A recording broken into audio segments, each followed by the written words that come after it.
Miss Sandy here. It's always something. And I'm getting ready to make and can up some Spam. So I will leave the recipe in the description below.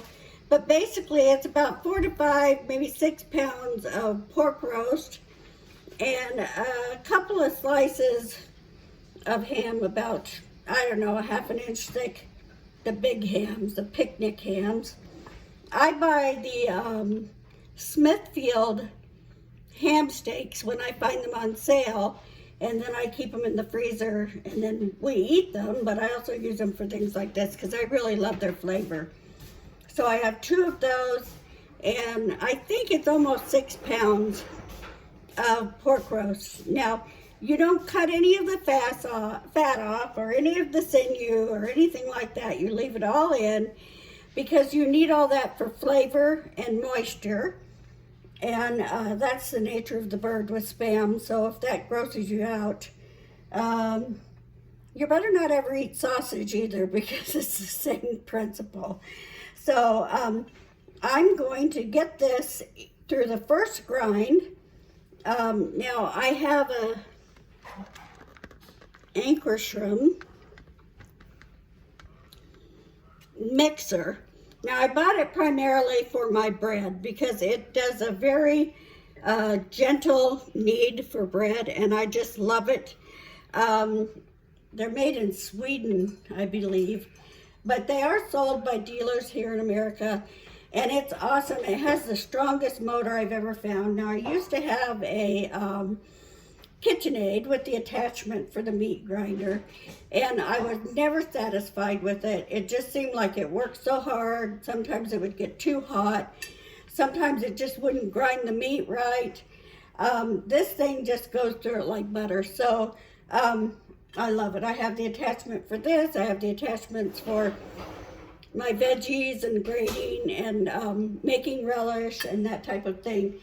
So I'm going to get this all ground up. I just throw it all in there. I don't, because it's all going to get mixed together anyway. And I'm going to do a first grind, which is a larger, it's a larger hole in the die. I don't think I can even get it off, but I'll show it to you in a minute. Here's the smaller one with the smaller holes. I have one even smaller than this, but I'm going to go about this right here on my second grind. But I'm going to grind it down, get it done. I'll show you what it looks like when it's all ground up on the first grind, and then the difference between the first and the second grind. And then we'll go on to the next step. So let me throw a few pieces in so you can see how it works, and then we will go from there.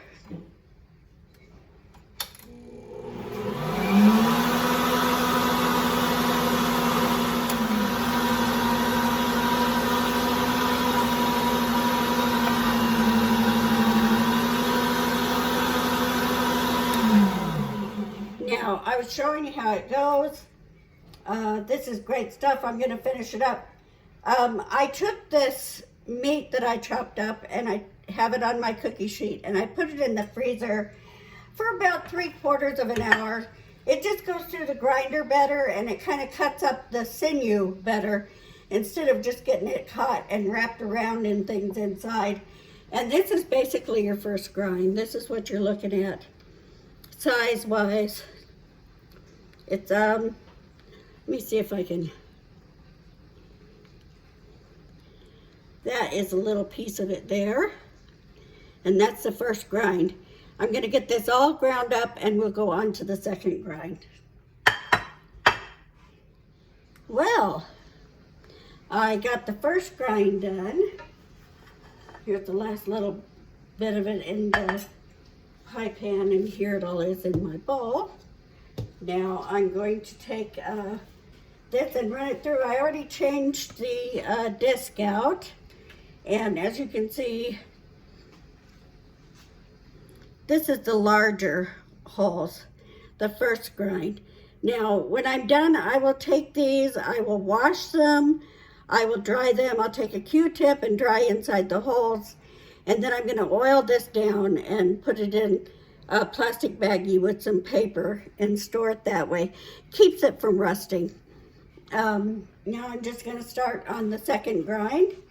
And the second grind can be a little more messy just because it's already been ground once. But here I go. I'm just going to throw this all up in here. Good old hands. Washed nice and clean. And here we go.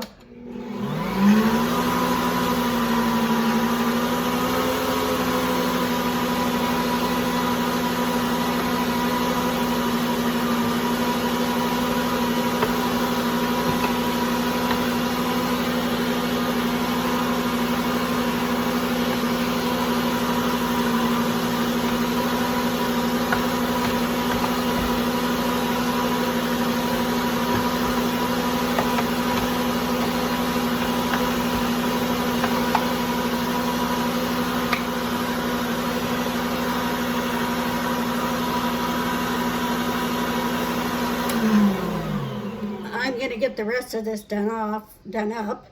I do have the grinder that is made of metal that you clamp to your table or your countertop and grind it by hand. And I keep that just in case of power outages or if the grid went down or something like that. I have that on hand. I used it for years to grind meat and make my chow chow and relish and things like that. But for me now, this is the easiest way and the quickest way. Doing that whole thing didn't even take me 5 minutes. So I'm going to run it through one more time, and then you'll get to see the outcome of that. Okay, that's the last of it coming out. But now I'm going to do something. How many of you just love meat? I love meat. If you don't like meat, what are you doing watching a video on Can Spam? Just curious, I guess. Thinking about crossing over to the dark side. Anyway, I would take a heel of bread and maybe another dried out piece of bread at the end because I want to get all that meat because I love the meat. And then it's pretty easy to distinguish between the bread and the meat when you get it through. And I just pick the bread out. And sometimes I let my dogs have it. Even if you have a few crumbs of bread, it's not going to kill it. It's not going to ruin anything. But this is what I do to just get the rest of my meat that's all here in this cylinder here. Well, I guess it's from about right there. But anyway, I put the bread in. There's the breadcrumbs. Heidi.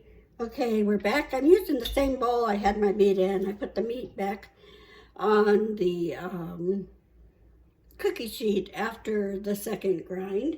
And now I've got my bowl ready, and I'm going to put into this bowl. I already have a cup of cold water. Now this is for the, around 5 pounds of pork roast and 2 pounds of ham that are ready and ground.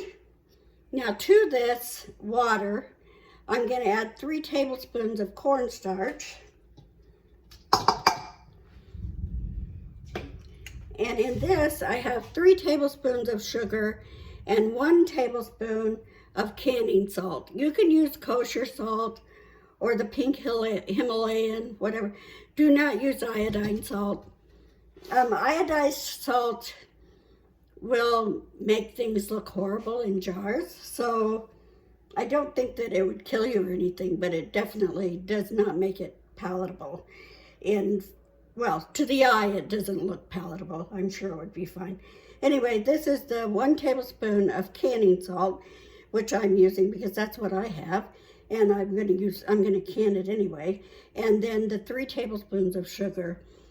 So I've got all that. And then the last and most important ingredient, I'm going to give all of that a stir and get it mixed together. That cornstarch sometimes doesn't really want to stir in, but you need to get it stirred in. And now I'm going to add a product called Tender Quick. I'm sure there are other products that are similar to this. I'm going to add 2 tablespoons plus 1 teaspoon of Tender Quick. There are other brands, but Morton is probably the most accessible. You can get it on Amazon. Sometimes, depending on where you live, where people do a lot of this stuff themselves, you might even find it on the shelves like at Walmart. It is not tenderizer, okay? Don't go down to the nutmeg and cinnamon and herbs and spices department and buy tenderizer. This is Tender Quick. It's meant for curing the meat. Okay, it cures the meat. And let me see if I can, like, this is a tenderizer. This is not what you want. You want Tender Quick. It may have a little of the same stuff in it, but this is to cure the meat. That's just kind of more to make it softer, I guess, easier to chew. And so now I'm going to add that. So it is, again, 2 tablespoons. You see, it doesn't really look like salt so much. It's kind of like salt. 2 tablespoons, 1, 2, and 1 teaspoon. Okay, now I'm going to put that aside and get it out of my way.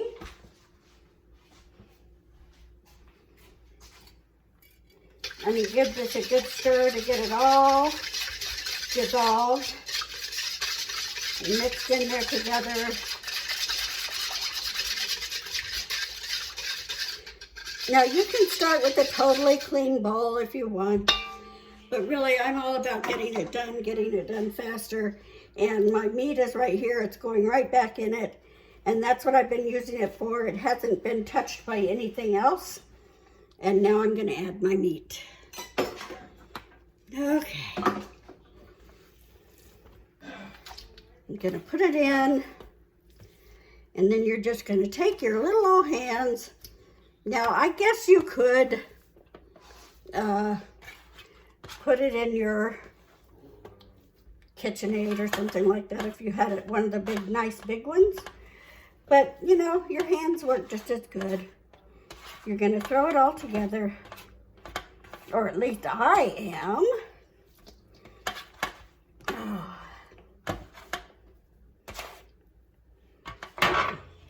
It's been one of those days where everything goes just a little off today. I'm going to mix it in. Now that water may seem like it's not a good thing to have in it, but I guarantee you, you need it. So here we go. Just want to make sure that that mixture gets all through that meat.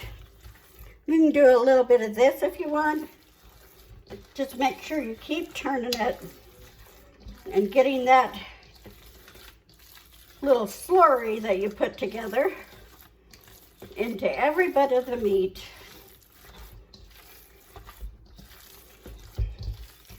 It's not like a bread or something where you don't want to keep kneading it or doing it because you're going to make it tough.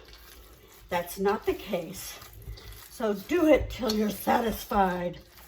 Whatever it is, do it. Anyway, you want to just keep doing this till you are absolutely certain that that meat has been coated with the slurry.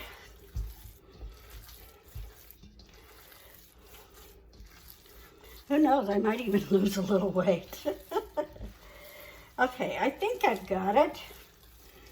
Now I'm going to set up my extruder on my anchor shroom, and I think I'm going to put it in that way.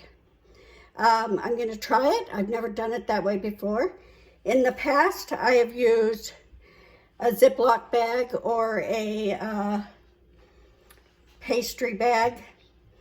And, you know, if I use the Ziploc, I just cut the hole on the corner and just kind of squirt it down into the jars. Seems to be the easiest way to do it. But today I'm going to see if using the extruder, my sausage extruder, on this will help at all. Who knows? I may go right back to the baggies. Okay. I'm going to see if this works. Turn it on. This was a major fail that is too gross to ever speak of again. It would have worked well if there were two people, one feeding it and one turning the jar. But the way it was, no. Hey, I'm on my last jar. And, you know, my hands started getting really tired. I remembered that I had a little bit of a struggle with that last time, that squeezing it in with the thing. And, I don't know, I just got a little too wore out doing that. So here's an alternative that works just fine. I've been taking a scoop with the tablespoon and just tamping it down, kind of going around it like you're frosting a cake, but giving it a little bit of pressure so that I push out all those air holes. And then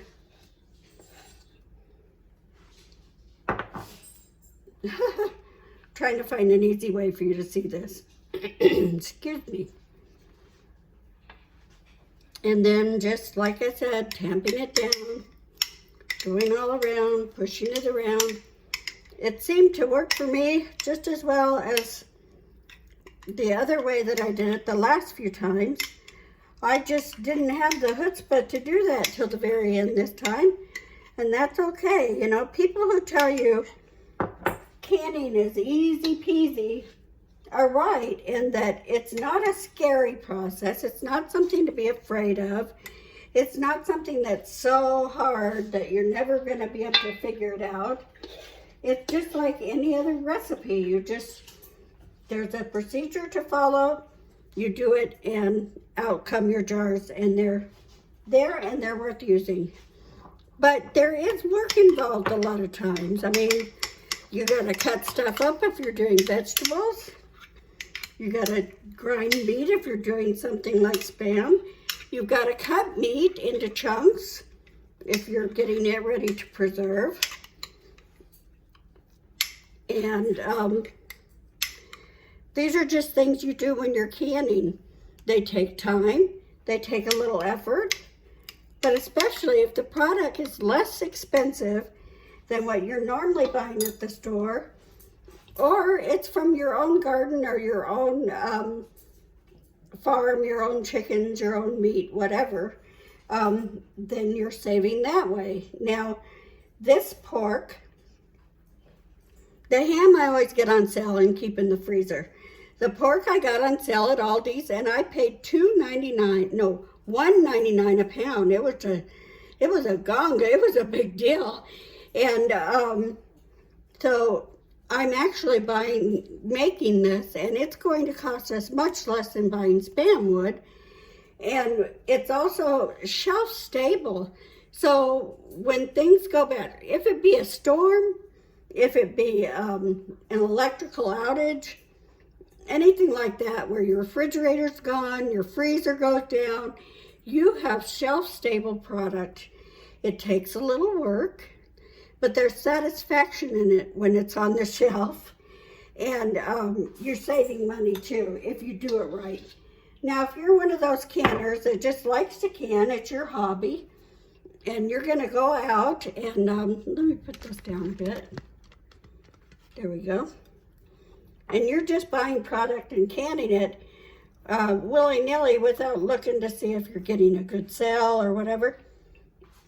I won't be upset with you for that either, because honestly, if that's your hobby, people spend thousands of dollars a year on their hobbies. If your hobby is canning, go for it. enjoy it. Be happy when you have that stuff on the shelf and be proud of yourself. If you spend a little extra money for it, well, that was your hobby. But I do it because, number one, I like this Spam better. And a lot of the things that I do, it's because I enjoy home canned goods a lot more than I do store-bought. But mostly it's because I got some on sale and I'm saving it, or it came from my garden, or someone gave it to me.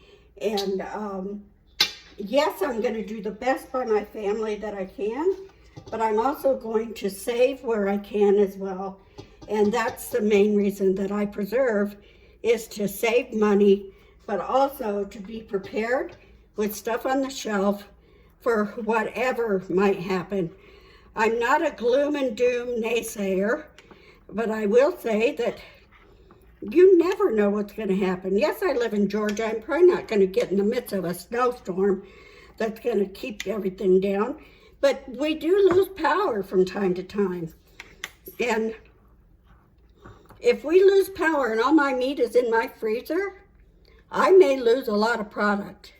If it's in these jars on the shelf, it's good for years, and I'm not wasting that way. Now here's the jar.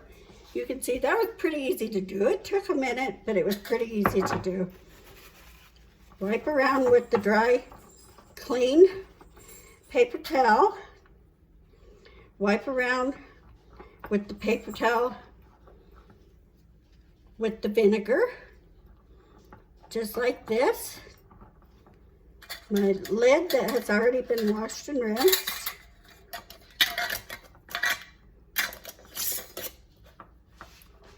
Into the canner it goes. Now in this video, I don't know what I did and didn't get. I don't know how much I showed you of actually putting it in the jars in other ways other than this way. But there are options. If you're young and you're strong, doing it in the squeeze thing, like the pastry thing, or in a baggie with the tip cut off, works well. I've done it before and it does work. So you would do that, and then you would push it down either within a spoon, a rubber spatula, or something like this that you could push down in the jar and just get all the air bubbles out. I did not put a hole in the middle of that one, and it's okay because the last couple of times I've made it, I haven't put a hole in the middle and it was fine. But if you want to put a hole in the middle to make yourself feel extra safe, go for it. Get yourself out the spoon, you know, the spoon handle or whatever, and do a little hole in the middle. Like I said before, I'm going to put this in, process it 75 minutes because they're pints and it's meat, and then we'll bring them out. Okay, so I forgot to mention, I've got all my jars in the canner now. Cold water, cold canner, cold meat, it's all right there. I have got it, my heat turned on high, and I'm bringing it up. When it gets to the point where there is steam coming out of this stem right here, not just a little steam, but a nice steady stream of steam, then we're going to do, as we always do when we're pressure canning, we're going to time 10 minutes and let it vent for those 10 minutes with the steam coming out at a steady stream. When the 10 minutes is up, I will put my weight on, 10 pounds of pressure for my area and my altitude. So you'll have to check your altitude on the internet. Just say, you know, how many pounds of pressure for altitude such and such for pressure canning, and it'll bring it up and tell you. And then I'm going to put this on, and then we will time 75 minutes because it's pints of meat, and we will process it for that time, and then we will be back. All right? Great. Yay.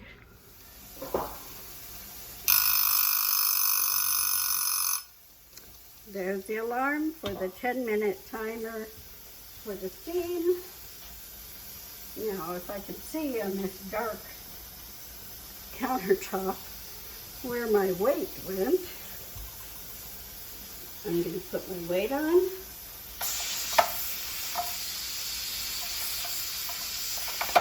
There we go. Didn't turn it in the right spot. And now we will process this for 75 minutes after the jiggler starts. So we wait for it to start doing the ch-ch-ch. Then we even it out, lower the heat just a little, let it get an even little jiggle going, and then at that point we time 75 minutes. The timer just went off, 75 minutes, and now I'm going to let the pressure come down all the way naturally. When this little red button here goes down, I'll know that the pressure is totally gone. I'll be able to take the weight off and we'll get the jars out. Woo-hoo-hoo. The pressure has gone down, and so I can take my weight off.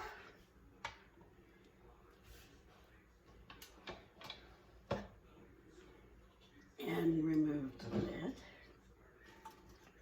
I let them sit for about 5 minutes after I turned it off and the pressure went down. And now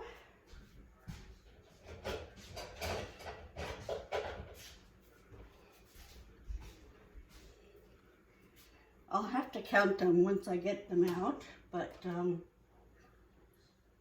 this one was the smallest one, and so it didn't have as much weight on it, so it's probably going to be one that I like chop into little cubes and put in eggs or noodles or something like that.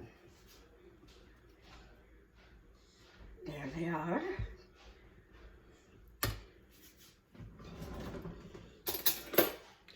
Now, if you have any questions about pressure canning, I answer a lot of them in my video. See if I can get this off. In my video on canning sweet potatoes. And in that video, I kind of walk my son John through the basics of pressure canning. Now there we go. Okay, these really, at least one of them did quite a bit of, oh, what do you call it? Siphoning. I think I may have needed to do a little less than an inch of headspace. Quite a bit of juice in the bottom here. But I'm sure they'll all seal and do fine. The meat made a lot of its own juices, so let me see if I can turn you down here. Maybe I'll lift you up a little.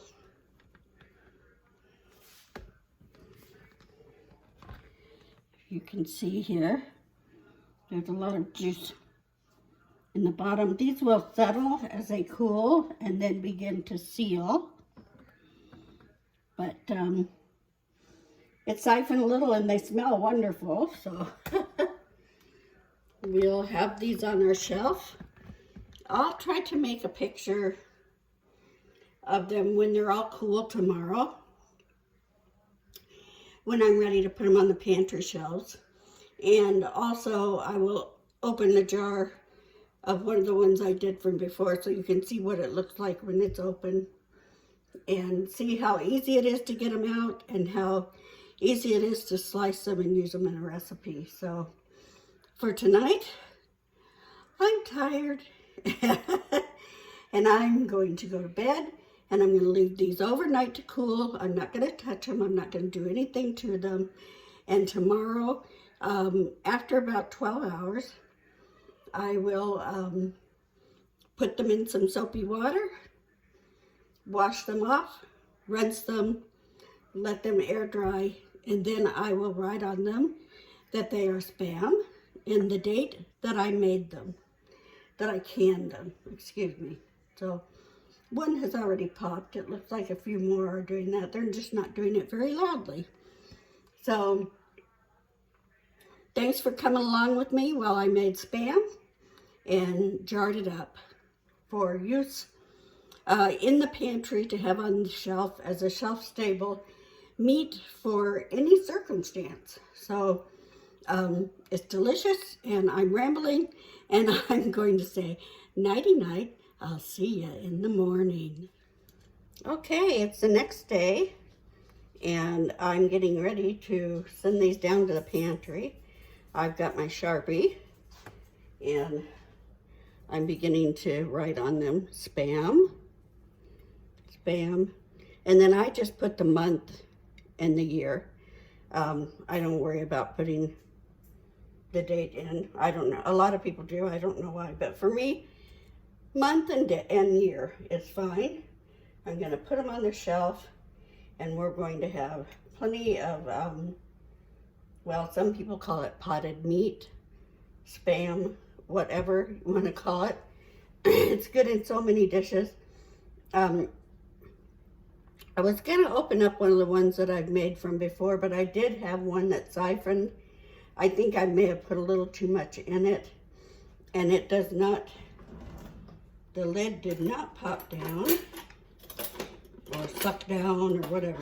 It didn't ping, and now I'm trying to find my jar opener.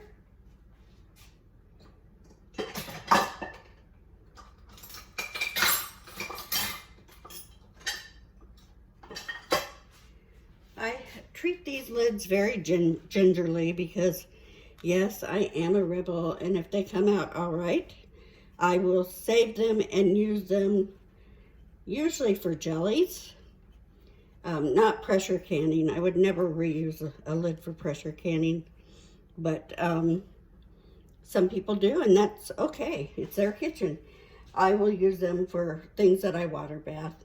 I also like to keep them on hand because I can take a magic eraser and take the writing off, and I can use them on my jars that I put dehydrated stuff in, because they'll still do the vacuum seal thing without any issues. So I'm going to open the one that did not, see, it did not seal, so it popped because I pushed it in. But this is basically what the product looks like. Smells like Spam.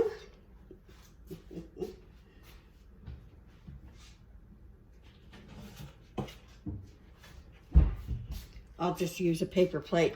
I'm probably going to make Spam and potatoes for lunch. So, as you can see, it does not look appetizing. You know, if you open a tin can of some product from the store, when you look at the top of it, it doesn't look appetizing. And Spam coming out of one of those big square things in a glob does not look appetizing, but it is yummy beyond belief. And if you can see, it just comes right out. See? There's my Spam. Now, it's in the shape of the jar, just like it would be in the shape of the can if you pulled it out of the can. And it comes out actually easier than the canned stuff does.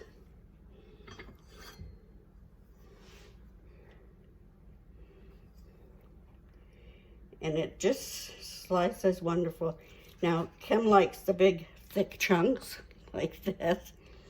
I fry them, put them on egg sandwiches, or just put them out to eat, like you would a piece of ham for breakfast. I chunk them up, put them in noodles, casseroles. Like I said, today it'll probably be ham and potatoes with a little cheese and maybe a sauce in it.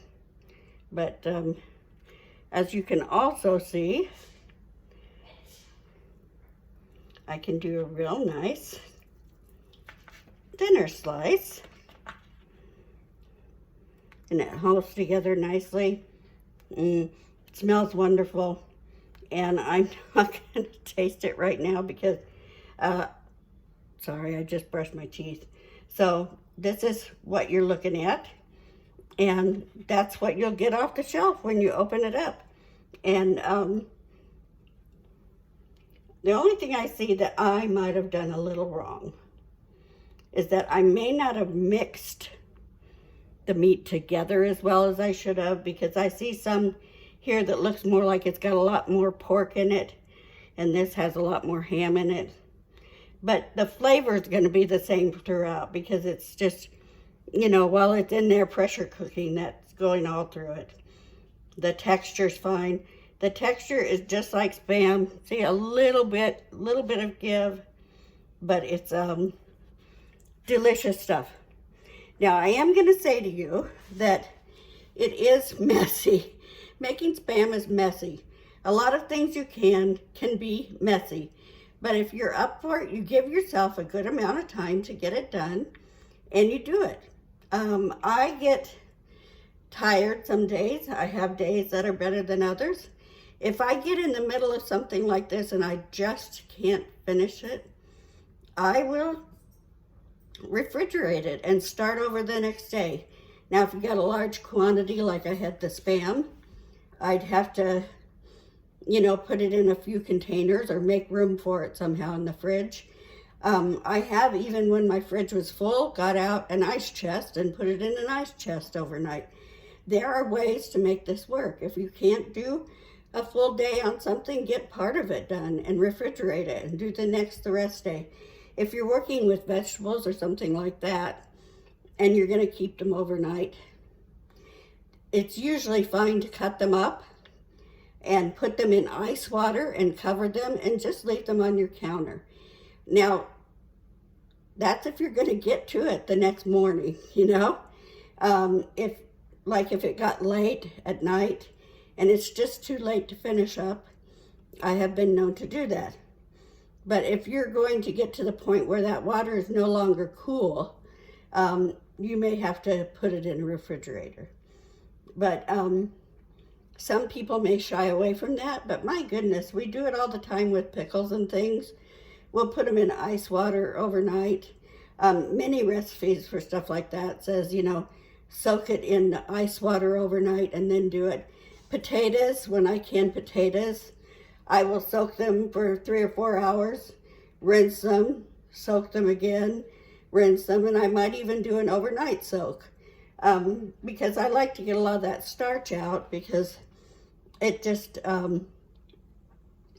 looks icky.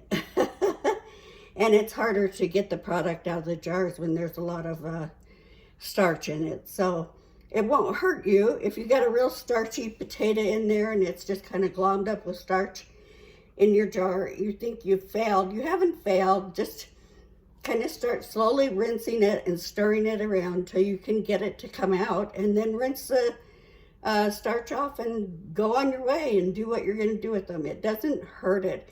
It just doesn't look as appealing, and it makes it a little harder to get it out of the jars. So, like I said, when I'm doing meats and things like this, I will always use a wide mouth jar because it's much easier to get out. If you're doing Spam and you try to do that Spam in a regular mouth lid, let me see if I have a regular mouth lid here. I mean a regular mouth jar. Yep. I know this isn't rocket science, and you probably know this, but I'm going to say it anyway. See how it slid right out of this one? This is a regular mouth.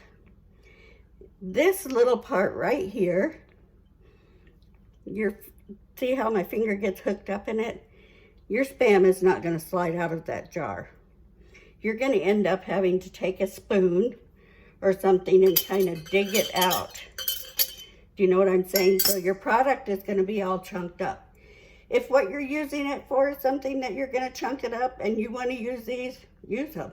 If all you're doing is you want to get the product safely preserved and on your shelf so that you can use it in whatever way possible, and all you have are these jars, use these jars. You can find a way, you know, slice it in half, get it out of there, whatever you need to do. But if what you're wanting is a product that you can pour out in a loaf, you need a wide mouth jar. You can, if you want a big long one, you can do them in taller jars. You know, if I'm going to use the bigger wide mouth jars, they're not a quart. I think what they call them is, let me see if I can find on the side. Yeah, these are 1.5 pint jars. 1.5 pint. So that you can see that the top of the wide mouth would do the same thing, slide all the way through. Now, if you have a regular wide mouth jar that is a quart, you might have that little divot right here on the side that would make it hard to get out. So you might want to try a 1.5 pint jar, although they're kind of hard to find. But I do them in pints because even if you have a large family, this is usually enough. If it's not, open two. It's, you know, just open two. But these jars seem to work the very best. But I did talk to you last night about using 1/2 pint jars. If you're a smaller family or it's just two of you and you want to do them in these, absolutely do them in these. Like I said, I do them, see, here's a pint and here's a 1/2 pint. It doesn't seem like there's that much difference, but it's half the amount of product, and it'll save you from having to use it up quickly before it goes bad because there's only two of you. So I'm done now. I'm going to finish doing what I was talking about doing. I did have that one siphon. I may have had a little too much product in the jar. It may have been a tidge above the 1-inch headspace mark. If you're worried about them, you see how they do kind of swell up a little bit. Like, let me see if I can find, where is the one that I put less? Oh, here we go. Now this one was, I didn't have enough for a full one, but it's going to be fine. So you can see where it is. I only put product into here. You can see how it expands. Meat expands when it gets cooked. My daddy, he kind of made me laugh because, you know, my mom always did all the cooking and everything. He did the cooking when he was on his own, like if he was away at a job. He was with the Carpenters Union later in life, and he might be out doing a turnaround or something on a power facility or something like that, where he had taken his trailer and gone and he was by himself. That's where he started cooking for himself, you know, frying eggs in the morning and things like that. And he now cooks for himself full time because Mama's gone. But he said to me, you know, you can take that there pork chop and beat it down till it's just almost thin like paper. And when you put it in the frying pan, it goes right back and gets just as thick as it was before. He said it's a lot more tender, but it goes back up to its original, and that is true because meat expands when you cook it. I don't know the science behind it, but I know it happens. So you might want to put a little less. You might want to cut your cornstarch down to about half. A lot of people and websites and things will say, never, never, never use cornstarch when canning. Well, I do it with this. I do it with a few other things. Cornstarch is fine for me to can with. I don't know what all their objections are to using it to can, so you'd have to read up on that yourself. But I do use it, and it works fine. And I think it's part of what kind of holds this Spam together in this recipe. So anyway, all of that being said, it's a new day, lots of things to do, and I've got my Spam ready. I'm going to put the notation of what it is and when I made it on the lids, and it's going on the shelves. And here at our house, I've got so much to do, and of course, it's always something.